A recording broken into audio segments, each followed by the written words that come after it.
Good morning, everybody. Thanks for stopping by. A couple things to talk about this week, so let's jump into it.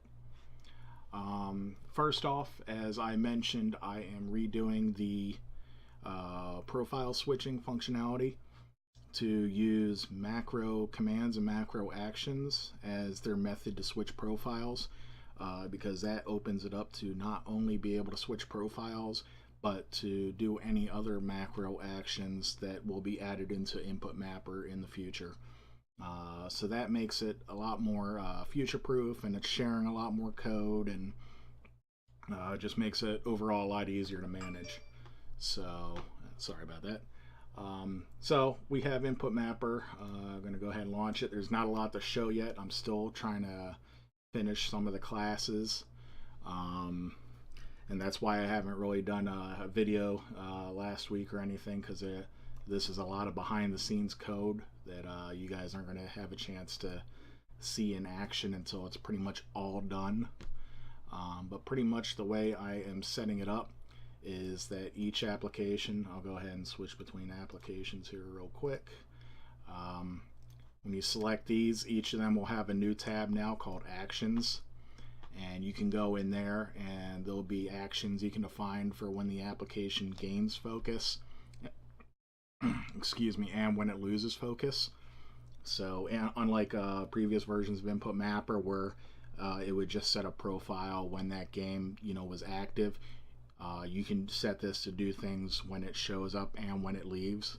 One of the scenarios that I mentioned was whenever a game is active, being able to like dim your room lights or something like that automatically, or even if you have InputMapper running in the background and you open up a movie player, you can have that set up to detect the movie player and dim your lights and then bring them back up once you close the movie. So that's cool stuff that I plan on implementing. And that'll, like I said, that'll all be done through macro actions. I'm going to create some macro actions to use the Philips Hue API. If any of you guys have ever seen any of those smart lights, you just plug them, you screw them into a regular lamp, and they can connect to your house's Wi-Fi. And there's an API that allows applications like this to control those lights via the API. And you can control like the color, the intensity. So I mean, it's the on off. So I mean, that's just one example of a lot of other things that we can do. Other stuff is you can add commands where you can launch applications while a game is running, or you can quit an application once you close the game.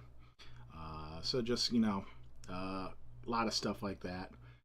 I also want to try to, once I've finished these controls, I have a lot of the classes done in the background to manage these. The hard part now is setting up the UI controls, so that anywhere that I implement this, there's a standardized control that gets used.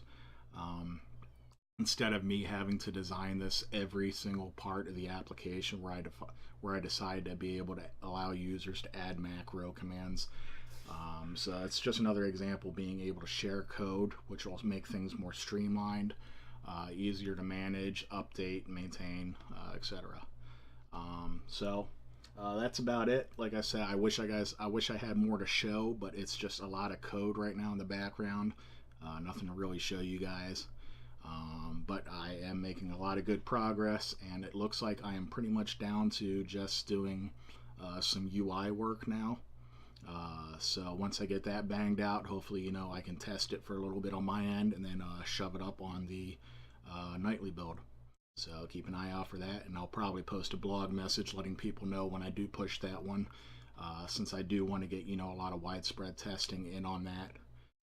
Because it is a pretty crucial area of the program, or at least part of the application sensing. So that's about it, guys. I'll talk to you when I have more news. Have a good one.